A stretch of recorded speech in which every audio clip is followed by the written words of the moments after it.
Good morning students. आप लोगों को एक न्यूमेरिकल दिया था जो किसी बच्चे ने भी करके नहीं दिखाया। सबने कह दिया कि नहीं आया समझ में। क्वेश्चन आपका था, एक कण एक आर त्रिज्या के अर्धवृत्तीय पथ पर पूरा चक्कर लगा लेता है। कण द्वारा चली गई दूरी एवं विस्थापन ज्ञात कीजिए। A particle takes a complete circle along a semi circle path radius R, find the distance of displacement travel by the particle. इसमें कहा गया है स्मॉल आर त्रिज्या का अर्धवृत्तीय पथ, यानी सेमी सर्किल दे दिया है स्मॉल आर का। सबसे पहले आपको क्या करना था, इसमें एक सेमी का सर्किल बना लेना था। फिर ये इसका सेंटर हो गया।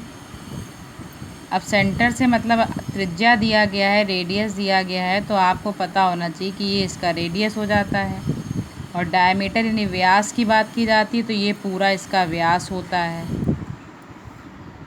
और व्यास और त्रिज्या में क्या रिलेशन होता है, व्यास बराबर होता है 2 गुणे त्रिज्या। Diameter is equal to 2 multiplied by radius. अब इसमें कहा गया है कि कोई भी पार्टिकल आपका एक पूरा सेमी सर्किल में चक्कर लगा के कंप्लीट करता है, तो सेम क्वेश्चन तो आपका हो गया ही, जैसे आपने इससे पहले वाला लगाया था। ये इसकी डिस्टेंस हो जाएगी, इनिशियल और फाइनल पॉइंट्स के बीच का ये डिस्प्लेसमेंट हो जाएगा आपका। तो पाई आर आपकी इसकी डिस्टेंस हो गई, जैसे पहले वाले क्वेश्चन में लगाया था। और क्योंकि ये हमारा इनिशियल पॉइंट है, ये फाइनल पॉइंट, इनके बीच का आपसे डिस्टेंस पूछा है, तो यहाँ पर व्यास तो दिया नहीं गया है, रेडियस ज़रूर दी गई है।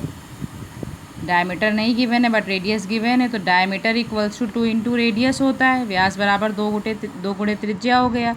तो यहाँ पर आर के फॉर्म में आपको आंसर लिख देना है, यानी जो आपका विस्थापन है, डिस्प्लेसमेंट है, वो 2r हो जाएगा। बस इतना करना था। इसमें सेम क्वेश्चन था जैसे पहले वाला बताया था आप लोगों को। अब नेक्स्ट इसके आगे टॉपिक डाल दीजिएगा चाल तथा वेग में। चाल तथा वेग में डिफरेंस है आपका, चाल तथा वेग। फर्स्ट पॉइंट जो रहता है डिफरेंस का, वो दोनों की डेफिनेशन है कि एकांक समय में तय की गई दूरी गतिमान वस्तु की चाल कहलाती है। उसी तरीके से वेग का है, एकांक समय में हुए विस्थापन को गतिमान वस्तु का वेग कहते हैं। The distance covered by an object per unit time is known as speed. यानी अभी जो आप दूरी और विस्थापन पढ़ रहे थे, उसको हम किसके साथ मेज़र कर देंगे, अब टाइम के साथ मेज़र कर देंगे। अब हम उनका जो है देखेंगे कि वो कितने सेकंड में कितनी दूर जा रहे हैं। तो जब आप टाइम के साथ मेज़र कर दोगे किस डिस्टेंस को, तो वो हमारा स्पीड हो जाएगा। और टाइम के साथ मेज़र कर दोगे डिस्प्लेसमेंट को, तो वो हमारी वेलोसिटी हो जाएगी। फिर चाल आपकी क्या होती है, अदिश राशि होती है। स्केलर क्वांटिटी है क्योंकि इसमें डायरेक्शन नहीं होती, केवल मैग्नीट्यूड होता है, वैल्यू होता है इसका, इसमें आपकी दिशा नहीं होती है। जबकि जो आपका वेग है वो सदिश राशि है। वेग में वेलोसिटी में आपके डायरेक्शन भी होता है और मैग्नीट्यूड भी होता है, इसीलिए इसको सदिश राशि कहा जाता है, वेक्टर क्वांटिटी कहा जाता है। अभी नेक्स्ट चैप्टर में हम स्केलर और वेक्टर क्वांटिटीज़ के बारे में पढ़ेंगे भी।